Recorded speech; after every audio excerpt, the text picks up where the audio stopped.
네, 지난 주말 뉴욕 증시가 동반 상승으로 거래를 마감했습니다. 특히 S&P 500 지수는 지난 2007년 12월 이후에 심리적인 지지선으로 여겨지던 1,500선을 돌파하면서 거래를 마감했습니다. 이날도 기업들의 호실적 발표는 계속 이어졌습니다. 프로텍터앤갬블이 시장의 전망을 크게 웃도는 긍정적인 실적을 발표했습니다. 다만 특징적이었던 것은 애플도 지난 금요일장에서 계속해서 하락 흐름을 이어갔는데요. 이 같은 흐름 속에서도 나스닥 지수가 상승을 하긴 했지만 시가총액 1위 자리를 애플이 엑슨모빌에게 넘겨주는 그런 일이 벌어지기도 했습니다. 먼저 다우존스 지수의 마감 동향부터 살펴보겠습니다. 0.5% 올랐습니다. 13,895포인트의 거래를 마감했는데요. 일간 차트 등락 함께 살펴보시면요. 장중 내내 상승권에서 등락을 했다는 점을 알 수가 있습니다. 장중 저점이 13,825포인트, 고점이 13,895포인트로 거래를 마감하기 직전에 고점을 형성하면서 마감됐음을 확인할 수가 있습니다. 전체적으로 모든 업종이 상승하는 긍정적인 흐름이었습니다.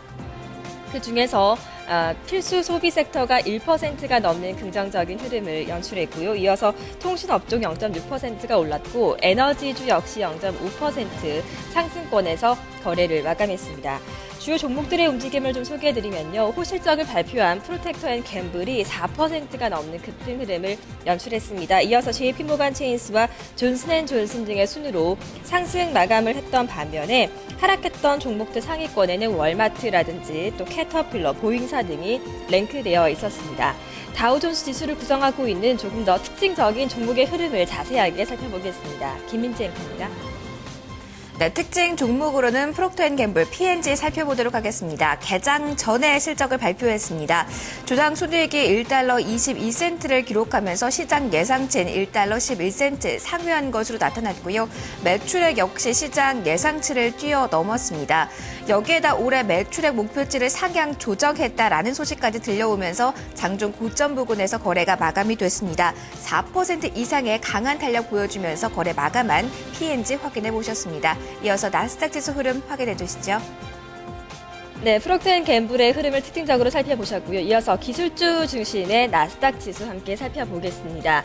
나스닥 지수 상승 마감했습니다. 0.6%가 올라가면서 3,149선의 거래를 마감했는데요. 차트 등락을 함께 살펴보도록 하겠습니다. 역시 장중 상승권에서 계속 긍정적으로 등락했음을 확인할 수가 있고요. 장중 고점인 3,156포인트에서 약 7포인트 정도 내려간 수준에서 거래를 마감했음을 확인할 수가 있습니다. 어떤 종목의 흐름이 특징적이었는지 계속해서 살펴보겠습니다. 김민지 앵커가 전해드립니다. 네, 애플 특징 종목으로 살펴보겠습니다. 급락 이후에 장 초반 상승으로 거래가 이루어지는 듯 했지만 이날 하락 쪽으로 방향을 틀었습니다. 52주 신저가를 장중에 경신했는데요. 이날 하락폭은 2.36%였습니다. 지난해 9월 고점 대비로는 40%가량 떨어진 수준에서 거래가 마감이 됐고요. 시총 1위 자리를 엑손모빌에게 이날 넘겨줬다는 소식까지 챙겨보시기 바랍니다. 이어서 S&P 500 지수 흐름 확인해 주시죠. 네, 대형주 위주의 S&P 500 지수 마찬가지로 상승 마감을 했습니다. 종가를 확인해보면요. 0.5%가 올라가면서 1,502선의 거래를 마감했습니다. 지난 2007년 12월 이후에 처음으로 1,500선을 돌파하면서 거래를 마감했습니다. 바로 전날정이었던 목요일장에 장중 고점으로 형성했던 지수가 바로 이 1,502포인트였는데 살짝 밀려나면서 거래를 마감하더니 이날장에는 1,500선을 넘기면서 거래를 마감하는 모습이었습니다.